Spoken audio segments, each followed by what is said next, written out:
Hey there, y'all. Today is Sunday, December 30th, and tomorrow the XB is being traded in. So I figured I'd provide the last update video on Dad's XB.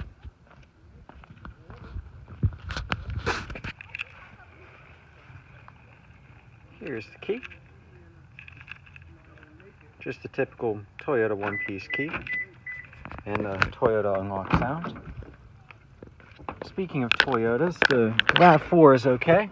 She has 3,100 in damage, but that's not enough to total her, and she should be back home by next Monday. Inside, it's kind of a lot of grass in here. When we trade it in, they'll clean it all up.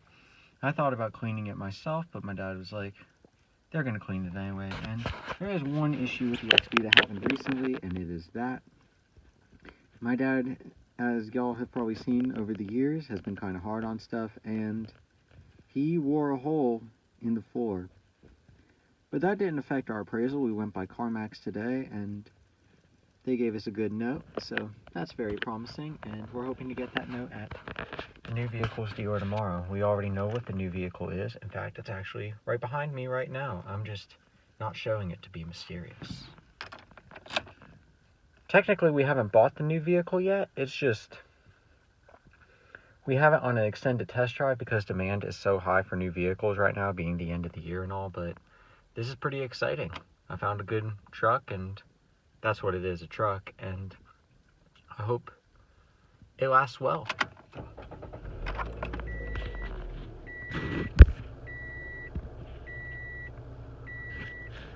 Only 48,195 miles on here,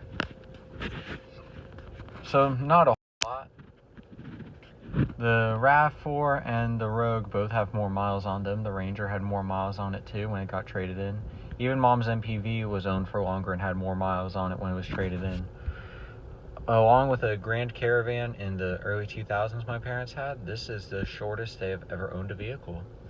And looking back on the XB was a car my dad and I saw at the Atlanta Auto Show in 2015. We weren't really considering one before, but I was about to start driving that fall, and I was going to drive the Ranger, and my sister was driving the Rogue, and we were like, you know, compared to the Ranger and the Rogue even, basically if it has a Bluetooth backup camera and power windows, power locks, it's an upgrade to the Ranger, and as the backup camera, it's an upgrade from the Rogue. So the XB, it was small, it was cheap, it fit us. It wasn't a crossover, but which my parents need, but my dad was still able to get in it. Okay, cool. A couple weeks later, we bought it. It became a member of the family, and it's been a car for my dad. He likes the small size of it. It's just a cute little car, but none of us really like driving it. I personally think it kind of has a hard steering. No offense, Ron. And my mom doesn't really like it. My sister doesn't really like it. She didn't even want to get rid of the Rogue for driving this, even though this is newer and has less miles on it, because she just likes the Rogue that much. And there are some things about this vehicle that have been kind of off-putting, such as the fact that it has very bad gas mileage. It has a really old powertrain. The 2.4 liter 4-cylinder and the 4-speed auto has been used since at least the mid-2000s, if not earlier. So very old powertrain. 22 miles per gallon was good for like a Camry sedan back in the mid-2000s, but on a little economy car that was made in 2015, that is not good at all. And I mean, a lot of vehicles such as minivans get that mileage, if not better today. And there were those brake problems that happened in 2017. My dad changed them himself, and he hasn't had an issue. And there are other minor things about the XB2 that have just made it kind of awkward. For instance, driving around, it hasn't been the most comfy car because it's a great car to cart around someone. This would be an excellent Uber or Lyft, but the door panels are hard. There aren't many cup holders. There are those cup holders there, and there, but the back seat only has these two little guys right here. And also, when I was talking about minor things, a couple things my dad mentioned are the wipers. They only go on and off for the rear wiper. You can't have an intermittent setting, so it's just going all the time or not going at all. And finally, the touchscreen here. The touchscreen is kind of My dad, when he wears his sunglasses, he can't really see the screen. He has a hard time seeing, but the new vehicle, which does have a touchscreen as well, basically if you're buying new, it's going to have a touchscreen. So I'm leaving it very wide open for what it may be, but he can see everything with his sunglasses on, so that's a huge jump up. And sometimes he has some problems like trying to call people on his touchscreen. So I mean, the XB does a good job for a lot of people, but as we ended up finding out over nearly 4 years, the XB didn't do the best job for ourselves as a family. And my dad had been wanting the capabilities of a truck. The Ranger wasn't used much, but the ability to have it was nice. I had to have my friend help me move some stuff.